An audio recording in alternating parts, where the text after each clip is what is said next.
السلام عليكم ورحمة الله وبركاته. ازيكم حبايبي؟ عاملين ايه؟ يا رب تكونوا كلكم بخير. نصلي على النبي عليه افضل الصلاة والسلام وندعي لاخواتنا في غزة، فلسطين، جنوب لبنان، سوريا، العراق، اليمن، السودان، مصر، كل البلاد. ربنا معاهم، ربنا ينصرهم نصر عزيز المقتدر. اللهم نصرك الذي وعدت. بشكر كل اخ واخت خارج مصر وداخل مصر، على راسي والله. بحبكم قوي. ربنا يديمكم نعمه في حياتي يا رب، وانتوا السند والعون بعد ربنا. وان شاء الله قناتي هتكبر بيكم وليكم باذن الله. بشكر الناس الجديده اللي دخلت قناتي، على راسي والله. انتوا تاج على راسي. كومنتاتكم الحلوه اللي بتسعدني، اللايكات لو عجبكم الفيديو. بشكركم شكرا جزيلا. لازم اشكر الناس اللي في قناتي بجد. القناه يا جماعه، اي قناه يعني من غير متابعين ملهاش اي لازمه بصراحه. لازم نقول حق ربنا يعني. فبشكركم شكرا جزيلا. لو سمحتوا بس ما تنسوش اللايكات، وما تنسوش تكتبوا اكتر من كومنت. ده الداعم الوحيد لينا احنا يعني. حطوا بقى اللايك. هنتكلم في موضوع مهم جدا جدا، لان بجد انا من ساعه ما شفت اللي حصل ده من الحاج رزق، وانا دماغي بصراحه انا جالي صدمه. انا جالي صدمه من اللي احنا بنشوفه حقيقي بجد. احنا في اخر الزمن يا جماعه، وده اللي بطلع اقوله تملي. احنا كده بجد علامات الساعه اللي احنا بنشوفها دي، ان ولد يضرب ابوه. احنا هنعرف القصه دلوقتي. حطوا لي بس اللايك. واحنا شفنا طبعا الاء لما رجعت من الامارات هي ومحمد، واهل جوزها استقبلوها وعملوا فيديوهات حلوه. بعد كده محمد خدها وراحوا لبيت اهلها. شفنا قبل ما محمد ياخدها لبيت اهل الاء، شفنا محمود، وكان الحاج رزق عند محمود، وكان شايلين تالين يعني بنت الاء، وقاعدين يلعبوا معاها. طبعا محمد اخو الاء، محمد رزق طبعا. مش عارفه، بحس ان كل ما الموضوع بيهدى الولد ده لازم يطلع يعمل اي فرقيعه كده. معرفش الولد ده ماله بالظبط، بس هنتكلم دلوقتي يا جماعه. شفنا بقى الاء وكانت راحت بيت اهلها، ومحمد بصراحه محمد حنين جدا جدا. انا بتكلم على محمد حوارات دلوقتي يا جماعه، عشان كلهم محمدات كده، فانا بوضح لكم. محمد حوارات عمل قناه لنجار، وبصراحه واقف جنبها، واول فيديو طلع معاها وكان بجد مساندها جدا، وكان بيعرف المتابعين عليها اكتر واكتر. احنا بنشكر محمد حوارات صراحه، حنين جدا اللي احنا شايفينه. طيب بعد كده لقينا الحاج رزق طالع بفيديو. انا بجد اقسم بالله انا جات لي صدمه، وما زلت جات لي صدمه. انا في الصدمه لغايه دلوقتي صراحه، لان ما توقعتش ان اب زي ده يعني. ده انت طالع لنا بفيديو بتقول لابنك، بتقول لنا احنا الغوا الاشتراكات من عند ولاد رزق القناه بتاعتكم طبعا. وبتكلم عن ابنك ان هو ضربك وبهدلك وكرشك. ويعني ازاي انت تطلع تشوه صورة ابنك بالطريقة دي؟ طبعا يا جماعة احنا لسه لغاية دلوقتي ما نعرفش ايه هو. قال في فيديوهات اللي هي الضرب والسحل، ان محمد ضرب ابوه وسحل ابوه في الشارع والكلام ده. احنا لسه ما نعرفش دلوقتي السبب الحقيقي. في ناس بتقول ان ابو الاء ضرب ام الاء في الشارع، ومحمد ابنها طبعا اتصدر لامه وضرب ابوه. ان الموضوع الثاني ان بنقول هما محمد رزق اتخانق مع ابوه بسبب ان هو اصطلح مع عيلة حوارات. لان احنا عارفين طبعا عيلة حوارات كانت الحاجة سعدية طلعت شتمتهم ازاي، والحاج جابر، وكله كله كله يعني هيصة ومولد وصاحبه غايب. طيب انت كده يا حاج رزق طالع تشوه في ابنك، بتقول ان هو ابن عاق، ضربك، سحلك. ما تحطلوش الاشتراكات يا جماعه. الغوا اشتراكاتكم. ده ولد عاق، ولد مش حنين، قاسي. انت شوهت صوره ابنك. عشان انا ما اطولش بس على حضراتكم، عشان اكمل لكم بقيه الفيديو. طيب طلعنا لقيناه عامل فيديو تاني، وانا اسفه طلع لنا بالكلسون. منظر قذر جدا. طالع في شقه وحشه جدا، بيورينا المنظر. بيقول انا قاعد من غير شغل من رمضان اللي فات، انا التاكسي بتاعي عطلان. هو نظام بقى كده مشاهدات. فتح قناه يا جماعه واتفعلت في ثواني. سبحان الله. نسب المشاهده عنده في الفيديوهين عاليه جدا. حضراتكم خشوا شوفوه. طبعا مهما يكن اللي حصل. انا ما بقولش ان الابن يضرب ابوه او الكلام ده، لا، احنا شايفين ابنه طلع حتى بفيديو بلايف، وقال ان يعني طلع قال ان ابوه فاسق، ان يعني ما تسمعوش الكلام من طرف واحد، استنوا لما تسمعوا مني. طبعا احنا مذهولين يا جماعه. احنا كده دلوقتي صدقنا حمدي لما طلع بقى وقال على الحاج رزق ان هو فعلا عاطل. طب ما هو الكلام قدامنا اهو فعلا، يعني حمدي طلع وقال ان هو عاطل على الحاج رزق.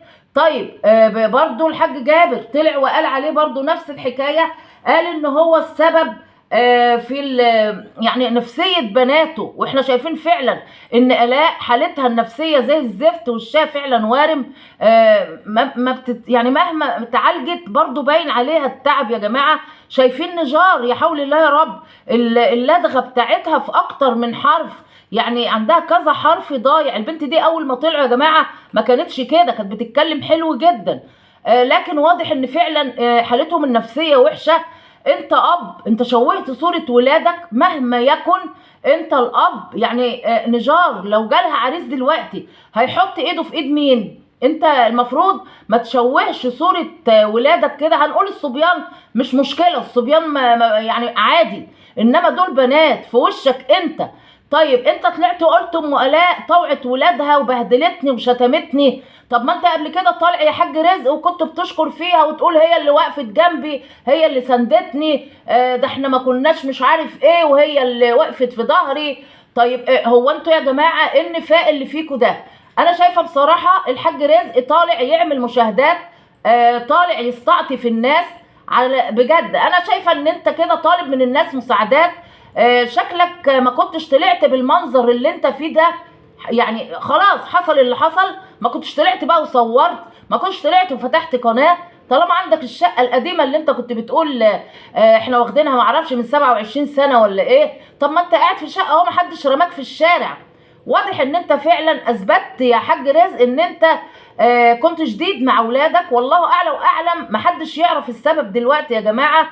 هو بيقول الناس صورت لي الفيديو اللي هو اتضرب والسحل فيه، وان الجيران صوروا وبعتوه لي. تحب اذيع؟ يعني هتذيع على خيبتكم؟ معلش انا اسفه. ما هي دي خيبه يا حاج جابر، لما اب يطلع يقول ان ولاده بتضربه ومراته شتمته. ويعني انتوا ايه ده يا جماعه؟ ايه ده؟ انتوا كرهتونا في ولادنا، كرهتونا في بيوتنا، كرهتونا في حياتنا. بقينا نخاف من كل حاجه حوالينا دلوقتي. الابن اللي بيبقى عاق بامه، البنت اللي معرفش بتضرب امها، الاخوات اللي بيبهدلوا بعض وشتايم قذر على اليوتيوب. حقيقي انت كده شمت كمان عيلة حوارات فيك. انا شايفه محمد بصراحة لما راح عند اهل آلاء كان بايت اليوم دوت، وام آلاء عملت له ملوخية وصينية بطاطس وفراخ، وهو بات حتى في اليوم ده. وحتى لو حالتهم يعني وعيشتهم بسيطة جدا، لكن محمد حوارات صراحة كان طالع يجمل في الصورة، وكان طالع يعرف المشاهدين يعني ان لا ده انتوا عندهم عصافير، وبصوا المنظر دوت شكله جميل، وبصوا المكان ده، يعني على قد ما قدر بصراحة كان بيحبب الناس في المناظر او في الشقة بتاعت اهل آلاء. حاج رزق حقيقي مش عارفه اقول لك ايه. انا هستنى راي المتابعين، ويا خبر النهارده بفلوس بكره يبقى ببلاش. هنشوف الايام اللي جايه، لان الحاج رزق كده واضح ان هو ده المكسب، لان فعل قناته على طول فالارباح خلاص نزلت. فهو ده المكسب بقى، او فرحان بالفلوس اللي، لانك انت اب المفروض تداري على العيله دي. هتقولوا لي يا منى طيب ما هو ابنه ضربه، احنا ما نعرفش يا جماعه لسه الاسباب ايه. لا طبعا ابنه ضربه، لا يتضرب في ايده ويتأدب. طب ما هو العيب عليه برضه يا جماعه، مش ده اب؟ المفروض هو كان ربى كويس، او ما سابش البيت ومشي وعرف فعلا يربي الواد محمد ده.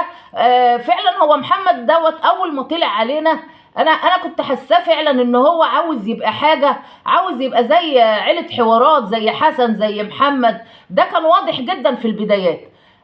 مش عارفه محمد اللي هو محمد رزق زعلان ان آلاء اخته خلاص اصطلحت مع اهل جوزها، وخلاص المشاهدات هتقل من عنده في قنواته. ولا ايه بالظبط؟ يعني اللي صعبان عليا في الموضوع ده والله العظيم هي البنت الاء ونجار، لان حالتهم هما الاتنين صعب جدا. انا مغلطه ام الاء، لان فعلا يعني احنا شايفين الفيديو اللي كان ابنها مسافر ورجع محمد ده، فاستقبلته وحضنته وباسته. طيب ما هو برضه يا جماعه في لغز في الموضوع، يعني المفروض برضه يا ام الاء ان ده جوزك وعشره عمر، فكنت على الاقل قلت للمتابعين اي حاجه في الفيديو ده. لكن احنا شايفينك قاعده عادي بتضحكي، ومش عارفه يعني حتى عامله برضو فيديو مع محمد ابنك على منصه تانية كده وبتضحكوا عادي. طيب ايه الراجل اللي مرمي ده؟ يعني الغلط فين يا جماعه بالظبط؟ هنعرف، والايام اللي جايه هنثبت لكم ان مين الغلطان مين الصح مين الغلط. انا شايفه الكل كده غلطان. الحاج رزق معرفش يربي، التربيه واضحه اهي في محمد ابنه. شايفين الست ام الاء مفروض كنت خدت موقف من ابنك. هل فعلا الحاج رزق ضرب ام الاء في الشارع ومحمد يعني غار على امه فمد ايده على ابوه فعلا؟ لا ده برضو ما يحصلش. الحاج رزق هو شديد فعلا في التعامل مع اولاده. برضه هنعرف كل ده يا جماعه الايام الجايه ان شاء الله باذن الله. لو في جديد هطلع اقوله لحضراتكم، ربنا يهدي لهم حالهم يا رب.